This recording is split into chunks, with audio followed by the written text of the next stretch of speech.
Welcome, everyone. Today, we're giving you something that could wake you up, something that could shake your soul and make you ask the one question most people avoid. Am I really living, or am I just breathing? Because what you're about to hear is not motivation. It's a reminder of your mortality and the brutal truth that time doesn't wait. So lean in, close every other tab. This might be the moment your life changes. There was a study done inside a hospital. 100 elderly people standing at the edge of life. 100 human beings just days away from death. They were asked one final question. What is your biggest regret? And guess what? None of them mentioned money. None of them mentioned fame. Not even failure. All of them said the same thing. I wish I had taken more risks. I wish I had chased my dream. I wish I had lived for me. Isn't that terrifying? They didn't regret what they did. They regretted what they didn't do. Look around you. The world is full of people with lungs breathing, hearts beating, clocks ticking. But most of them are already dead. Dead dreams, dead passion, dead courage, dead inside. They wake up just to go to work. They laugh on weekends to survive Mondays. They scroll, they copy, they wait for someday. And they call that a life. But let me tell you something, living is not what you do from 9 to 5. Living is not the job title you write on your resume. It's not the car, not the house, not the likes, not the weekend escape. No, living is what wakes you up at 4 a.m. with fire in your chest. Living is risking comfort to chase meaning. Saying no to what's easy and yes to what makes your soul scream. You live when you choose courage over comfort, when you speak your truth, when you walk alone if you have to.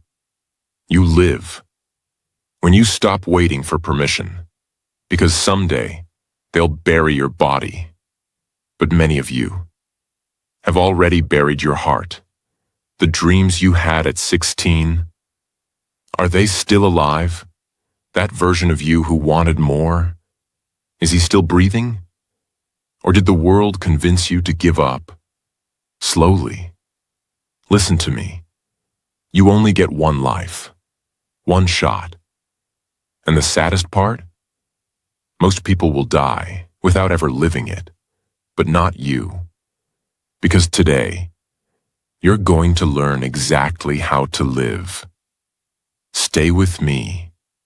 What comes next will change you.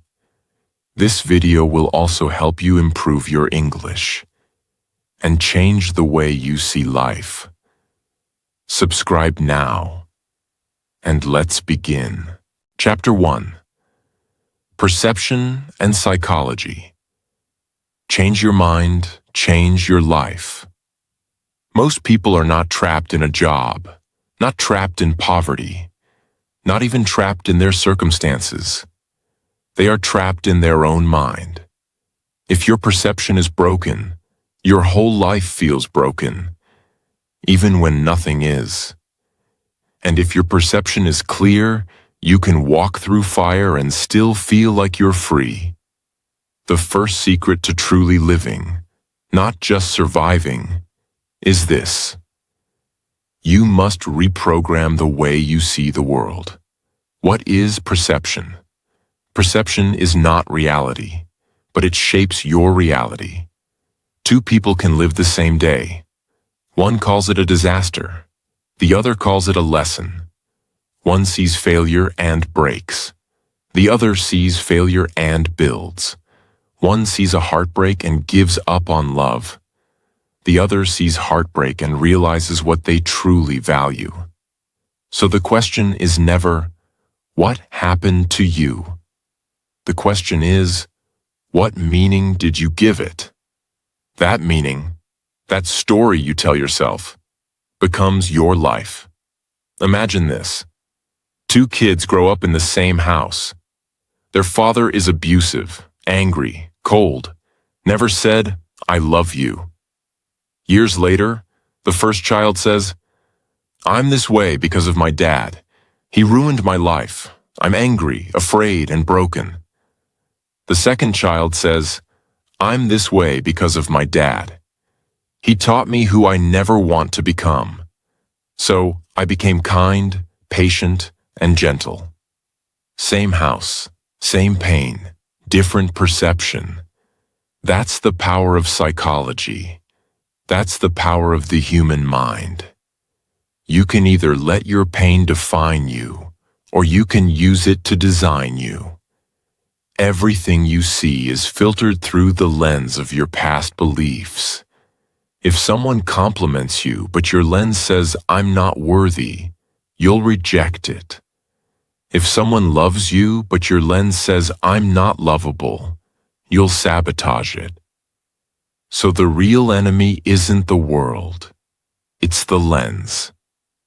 Fix the lens, and the whole world looks different. This is why people with nothing can be grateful, and people with everything can still be depressed. It's not what you have. It's how you think. You don't see the world as it is. You see it as you are. If your internal world is full of fear, then even kindness feels suspicious. Even opportunities feel like traps. But if your internal world is full of clarity and purpose, then even failure feels like growth. Even endings feel like beginnings. You want to live fully? Fix your perception. And how do you do that? The 3 powerful shifts to change your psychology. 1. Ask better questions. Stop asking, "Why is this happening to me?" Start asking, "What is this trying to teach me?" 2. Interrupt the negative story.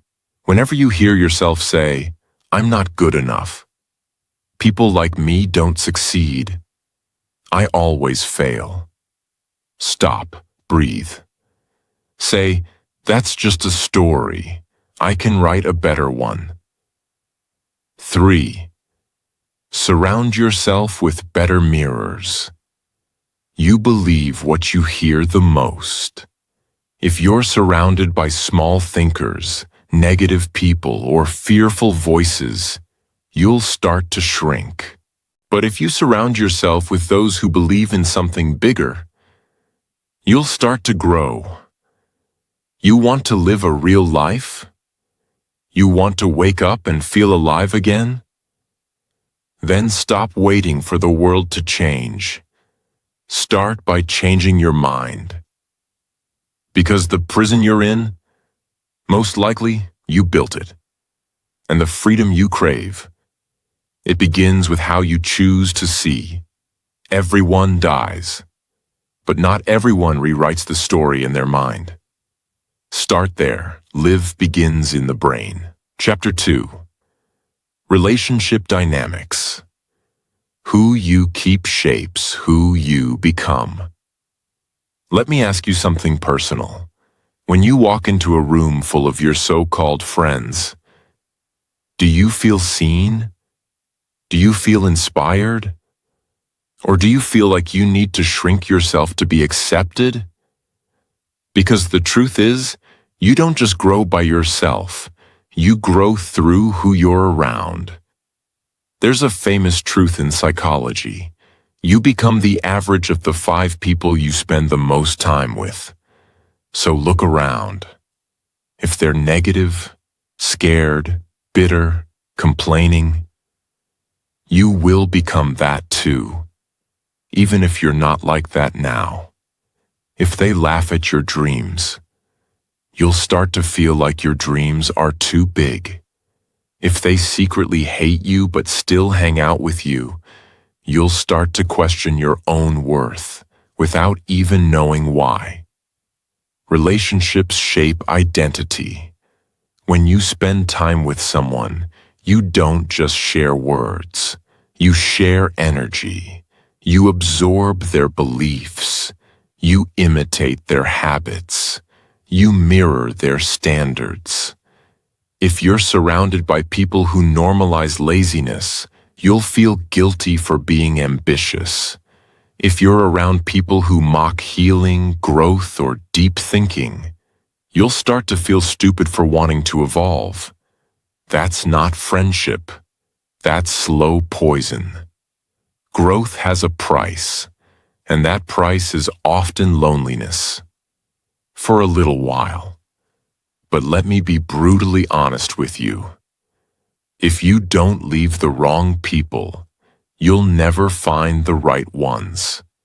You'll stay trapped in average, in guilt, in circles that celebrate the past, but never build the future. You don't have to hate them. You don't have to fight them.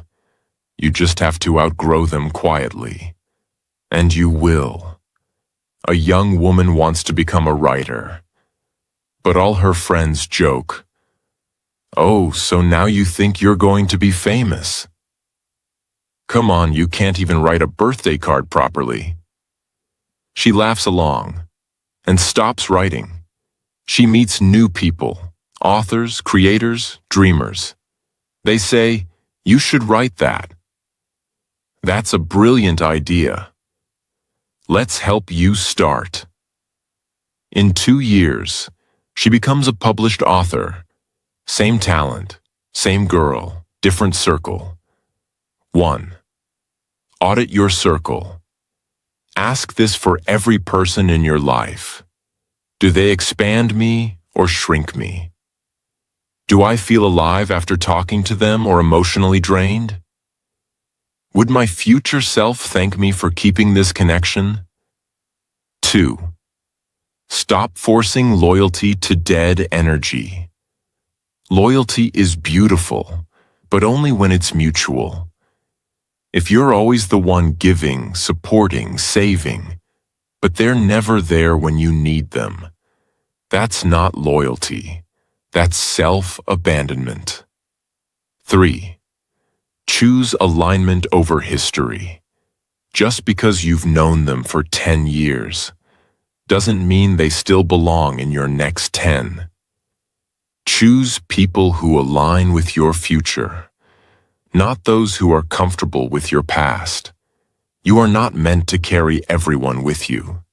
Some people are chapters, some are whole books, and some are just footnotes. If you want to live, truly live, you must protect your energy like your life depends on it. Because it does. Everyone dies, but not everyone chooses who they walk with.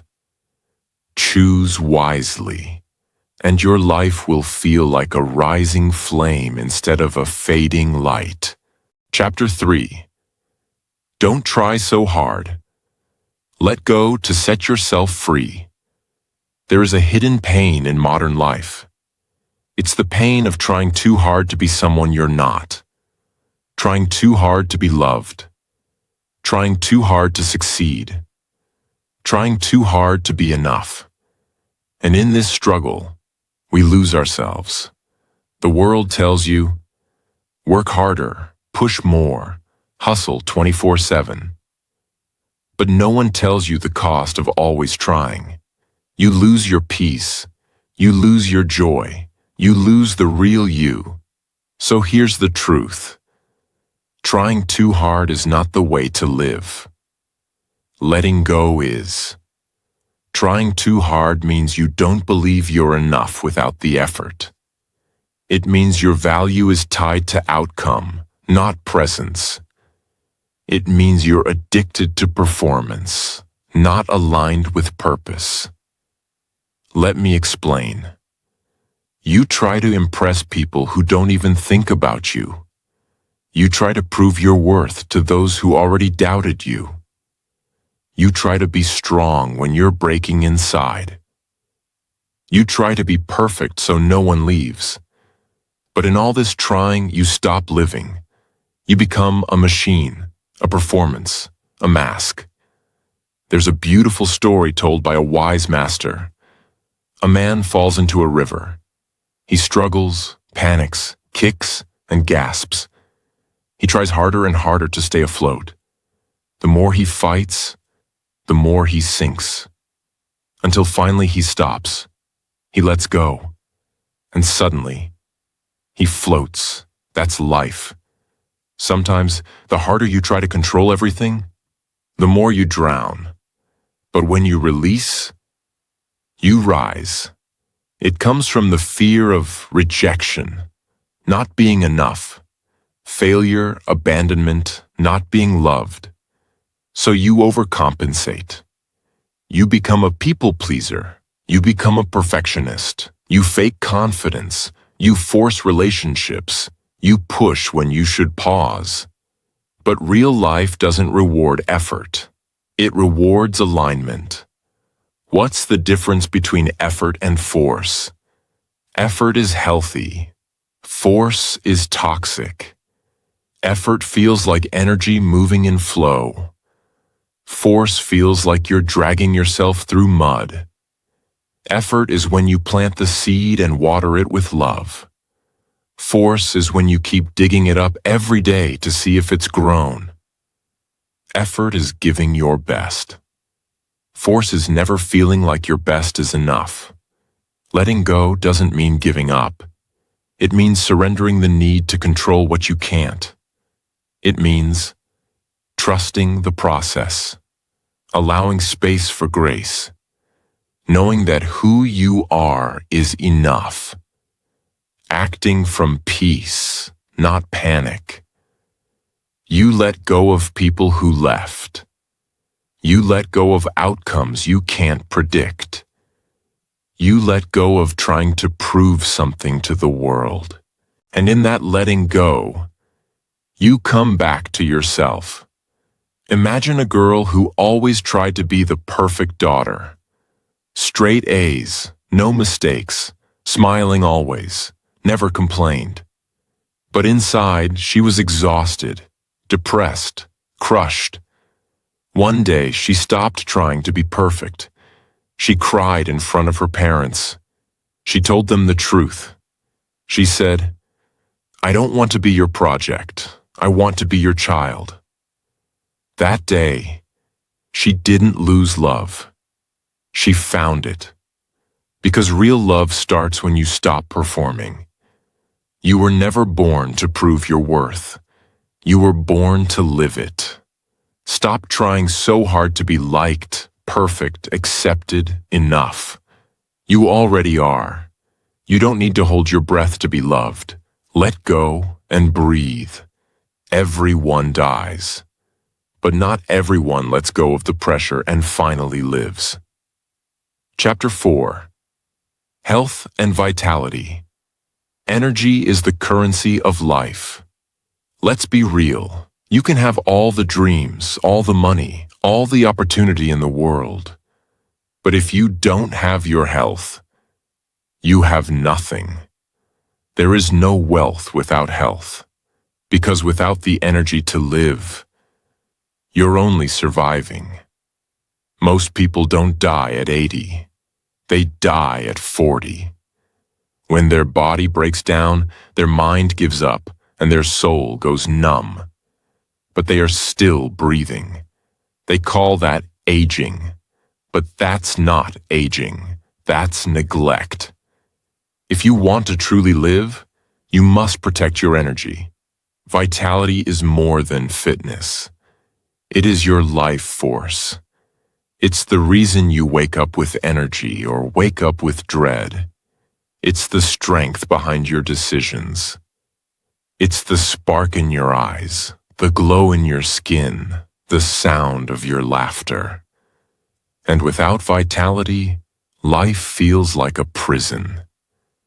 Let's talk about what's draining you. Processed food that makes your brain foggy. Screens that steal your sleep. Sedentary living that weakens your muscles. negative thoughts that poison your nervous system, shallow breathing that limits your oxygen, relationships that drain your emotional energy, lack of sunlight, movement, joy. Most people are not tired because of too much work. They are tired because of too little life. They eat lifeless food, live under fluorescent light, sit for 10 hours and scroll for 5. Then they wonder why they're anxious, inflamed, exhausted, and numb. That is not living. That is slow self-destruction. To live a full life, you must take care of all three. 1. Body. Move every single day, not to lose weight, but to feel alive. Drink water like it's sacred, because it is. Eat real food from the earth, not from a factory. Your body is your home. If you don't clean it, move it, and fuel it, it breaks down. 2. Mind. Your mental diet matters as much as your food. Garbage in, garbage out. Feed your mind with peace, not panic. Read things that expand you. Rest deeply. Think clearly. A calm mind gives birth to a clear life. 3. Spirit. Do you make space for your soul? Do you ever just sit in silence and listen? Breathe deeply. Go outside. Meditate. Pray. Write. Disconnect to reconnect. This isn't spiritual talk. This is real medicine for a tired soul. A successful man earning 6 figures, working 16 hours a day, always on flights. One day he collapsed at his desk. Doctors said, "You're healthy, but completely burnt out." He had money, but no energy. He had status, but no sleep. He had respect, but no peace. He quit for 6 months, started walking in the morning, stopped drinking, ate food that didn't come in plastic, read books, slept, played guitar again, and he said, "This is the first time in 15 years I feel like I'm actually alive." How to build vitality. Starting now. Sleep 7 to 8 hours every night. Non-negotiable. Move your body daily. Even a 20-minute walk will change your mood. Eat more plants, fewer chemicals. Food is fuel. Drink more water. Your brain needs hydration. Breathe deeply. 5 times a day. Close your eyes and inhale fully. Limit screens. Don't let blue light steal your light. Connect with nature. It's not a luxury. It's a necessity. Protect your energy, physically and emotionally. If you don't make time for wellness, you'll be forced to make time for illness. This life is short, and your body is your vehicle for living it. So treat it like your only home. Because it is. Everyone dies. But not everyone protects their energy so they can fully live. If you want to go far, take care of the machine that will carry you. Chapter 5. Discover your life's task. Why you were born. There is something worse than failure, worse than heartbreak, worse than poverty. It is this: living your entire life without ever discovering why you were born. Most people wake up, go to work, come home, scroll through a screen, eat, sleep, repeat.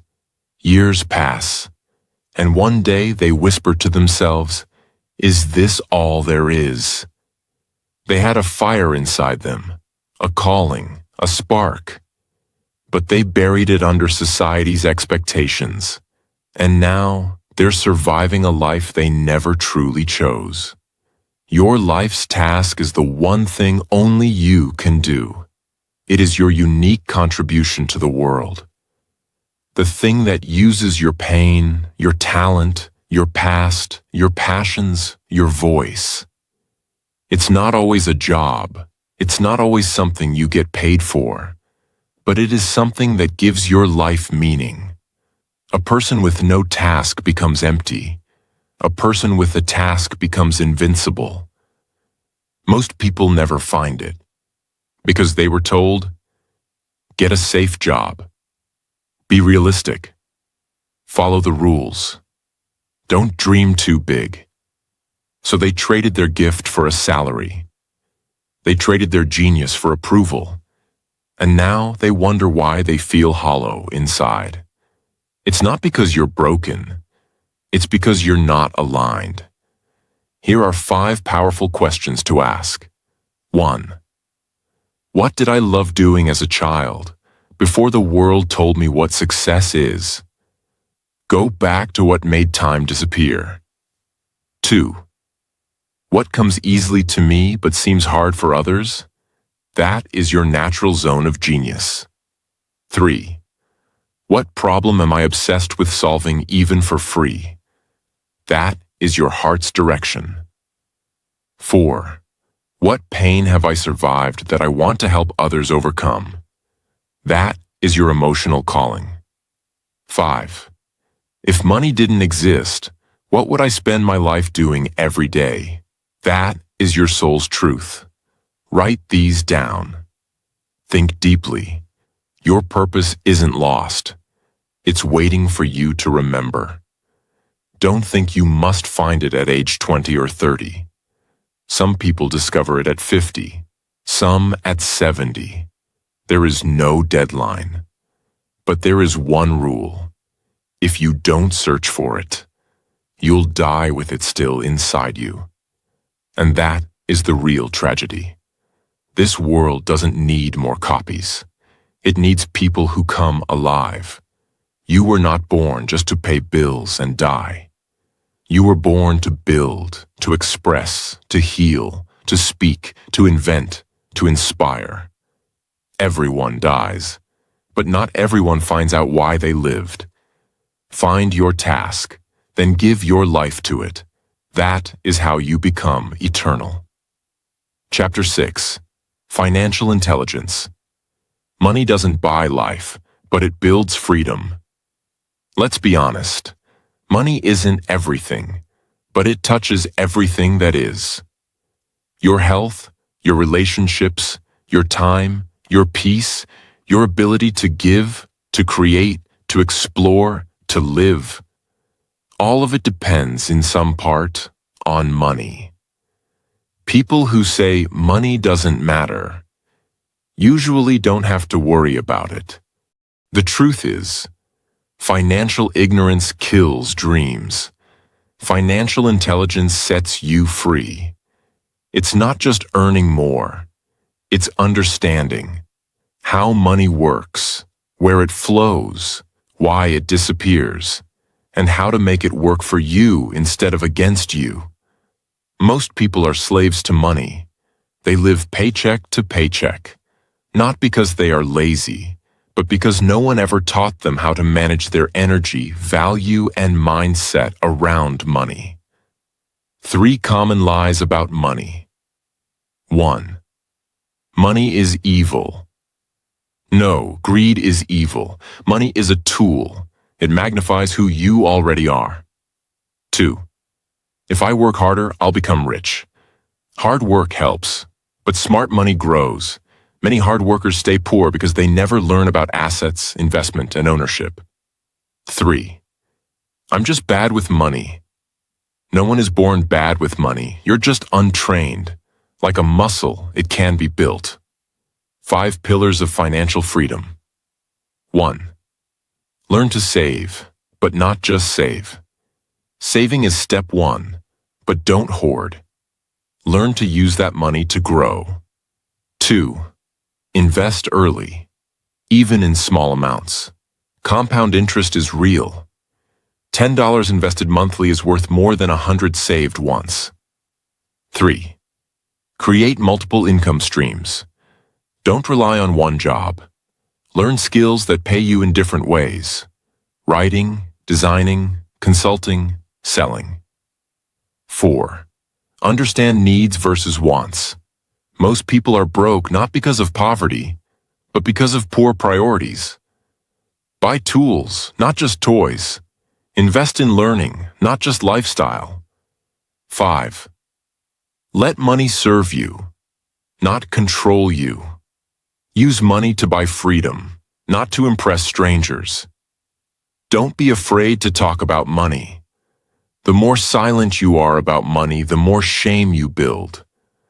Talk about it, learn about it, ask people, read books, watch videos. Do not stay in the dark. Because poverty isn't just a lack of cash. It's a lack of education, clarity, and strategy. And no one will teach you unless you teach yourself. You can't control the economy. You can't control inflation. But you can control your knowledge. Make money your servant, not your master. Everyone dies. But not everyone becomes financially free enough to truly live. Get free. And help others do the same. Chapter 7. Discipline and Self-Love. The foundation of a powerful life. Most people think self-love means treating yourself, forgiving yourself, or being kind to yourself. And that's true, partly. But the real self-love is much harder. The real self-love is called discipline. Because you can't love yourself fully if you keep breaking the promises you make to yourself. What is discipline? Discipline is not punishment. It is the highest form of respect you can give to yourself. Discipline means showing up when it's easier to quit, saying no when temptations whisper yes, choosing your long-term growth over short-term pleasure, keeping your word even when no one's watching. People who lack discipline often say, "I'll do it tomorrow. I'm just not motivated. I'll start next week." But people with discipline, they act even when they don't feel like it, because they understand motivation starts you. Discipline builds you. Self-love is not just bubble baths and positive quotes. It is being honest with yourself. It is setting boundaries. It is saying, "I deserve more, and I will not settle for less." It is choosing foods, people, routines, and habits that honor your future self. Self-love is doing what is right for you, even when it's not popular, easy, or fast. If you say you love yourself but you keep destroying your body, keep wasting your time, keep entertaining disrespect, keep lying to yourself, then that is not love. That is self-abandonment. Every time you wake up early to pursue your goals, you are loving yourself. Every time you go to the gym, eat clean, and push through discomfort, you are loving yourself. Every time you say no to toxic people, you are loving yourself. Every time you sit down and study when you'd rather scroll, you are loving yourself. Discipline is love, not restriction. It is protection. Imagine an alarm clock rings at 6 a.m. A person has two choices. Hit snooze, stay in bed, feel guilty later, and rush through the day. The difference is not in talent, intelligence, or luck. It's in discipline. Getting up when you said you would, that is self-respect.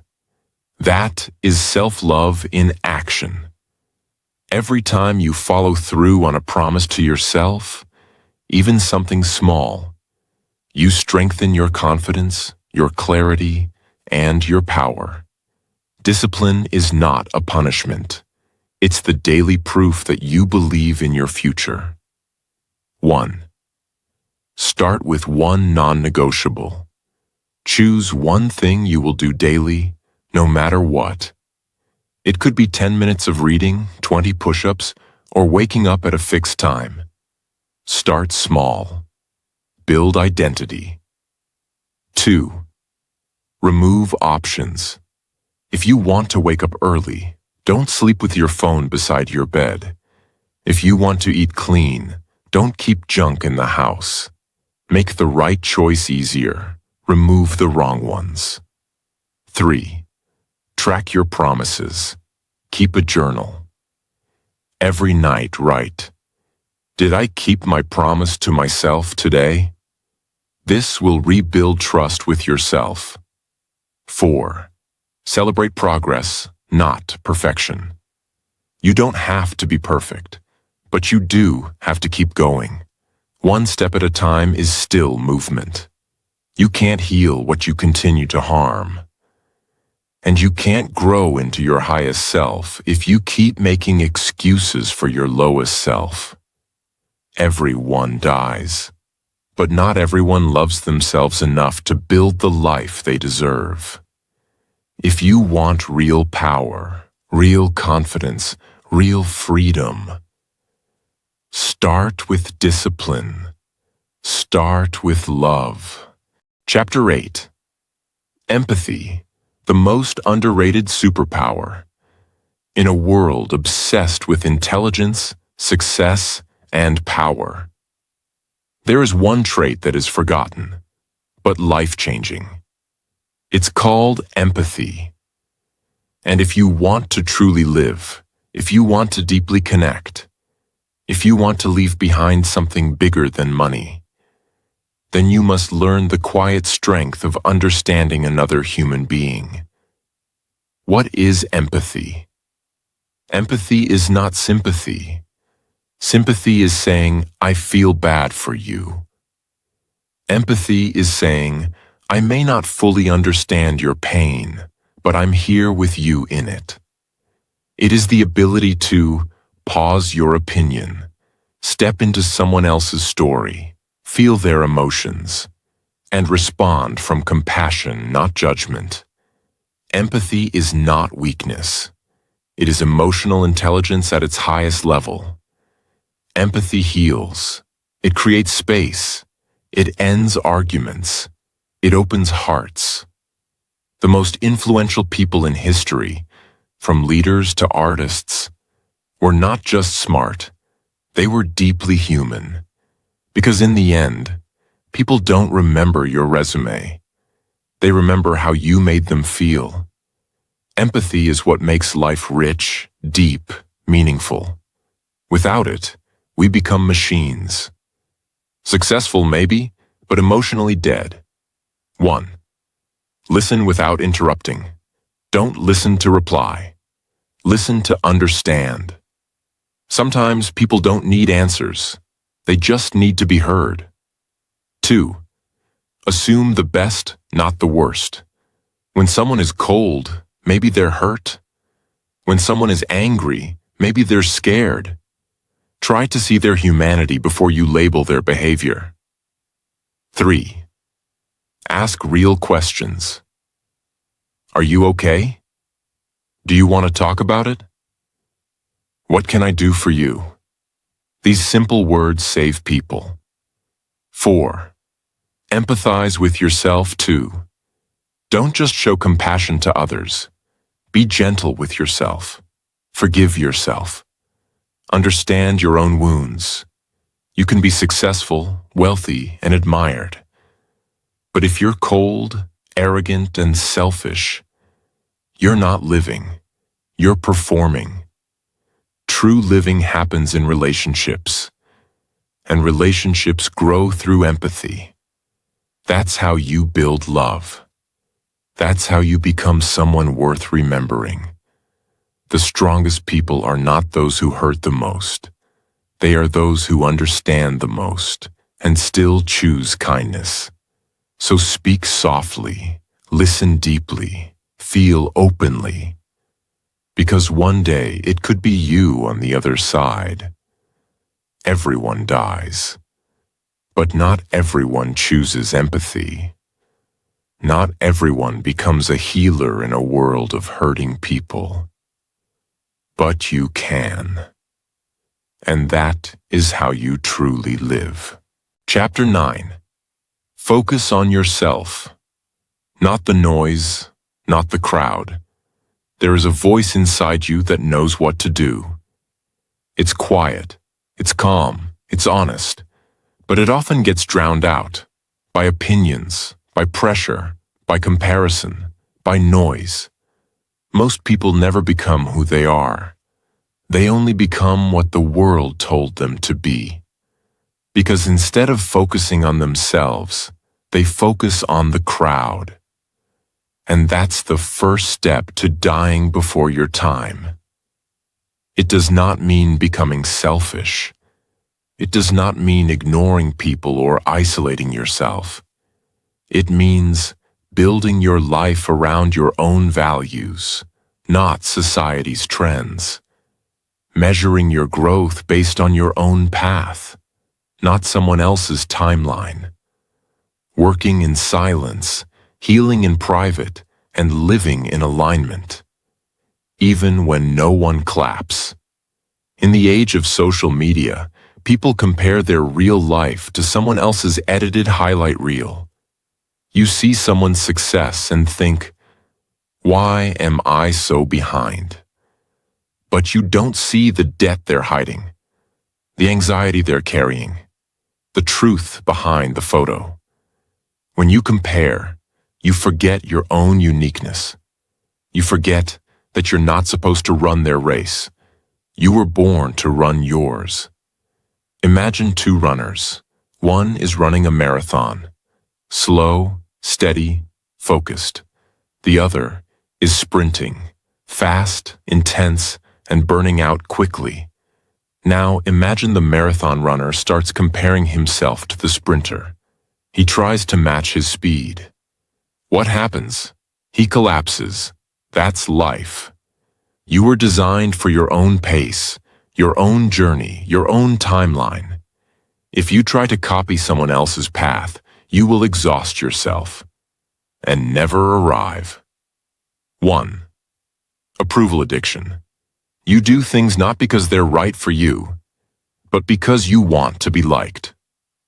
2. Overconsumption. You watch too many people, you read too many opinions, and you forget your own voice.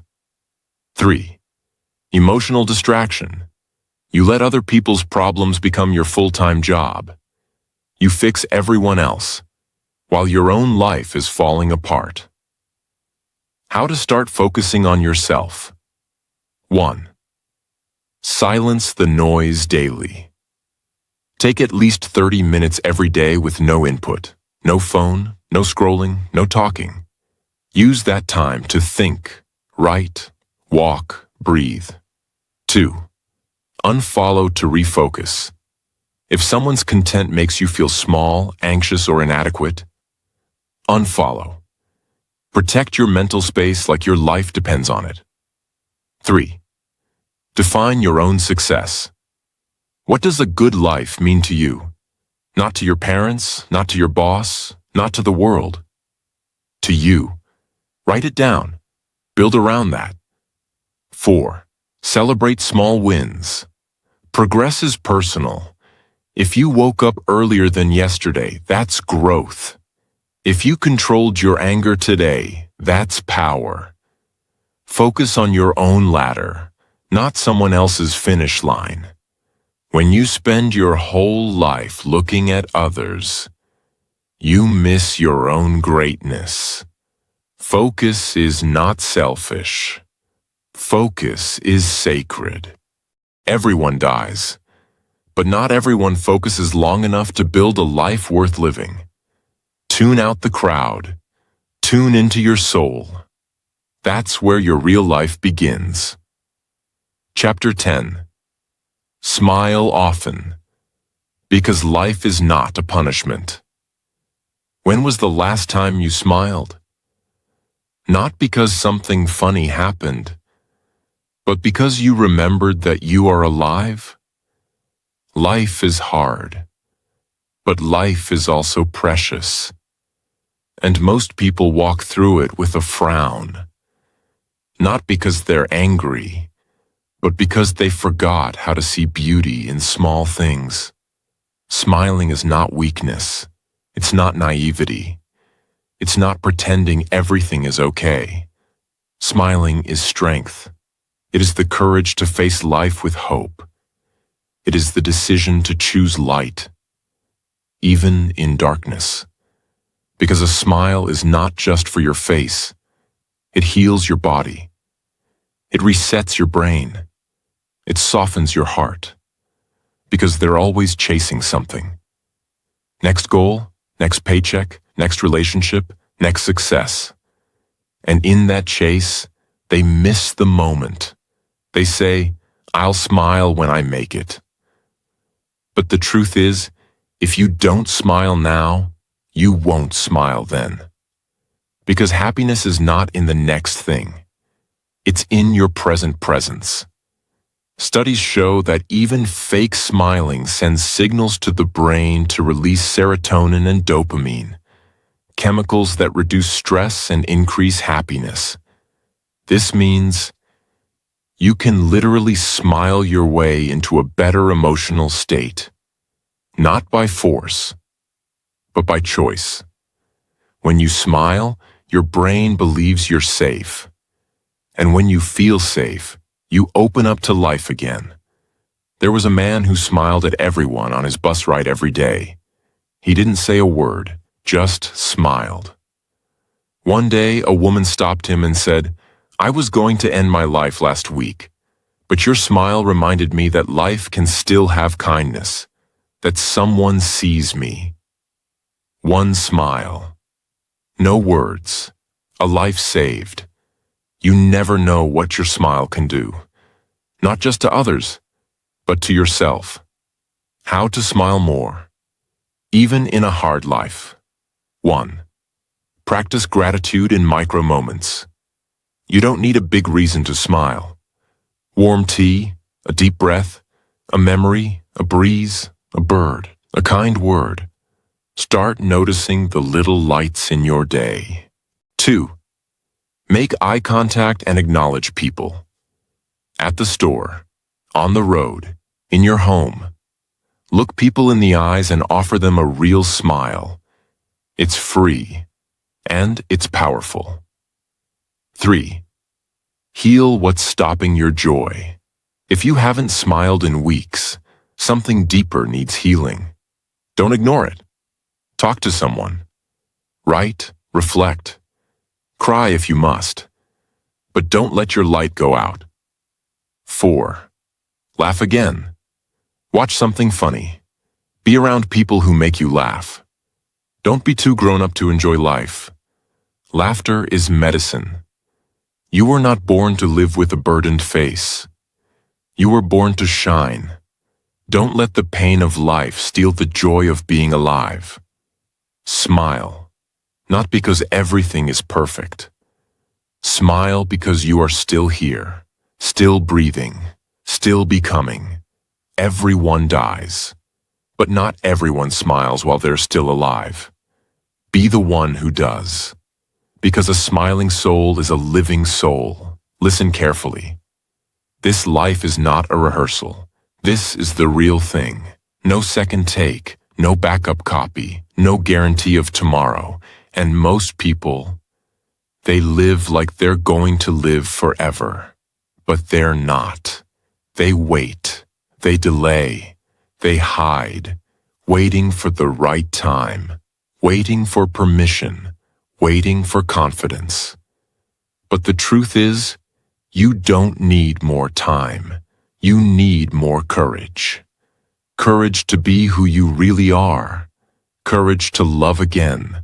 Courage to walk away from what's killing your soul. Courage to take risks. Courage to start now. You came to this world for something, and deep down, you know it. So stop wasting your life just being alive. Live like you mean it. Live like you're on fire inside. Live like your story will outlive you. And if today is the day you woke up, then promise yourself this. From this moment on, I will live wide awake, I will not die with my dream still inside me. I will not leave this world quietly. I will live fully, deeply, loudly, truly, because I was not born to be forgotten.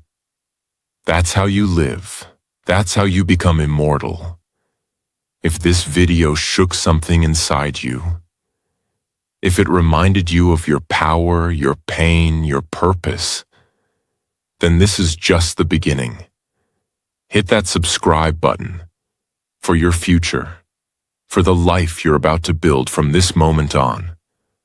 We're building something here, a world of people who don't just survive, but truly live. Join us, because everyone dies, but not everyone lives. Now it's your turn. Go live.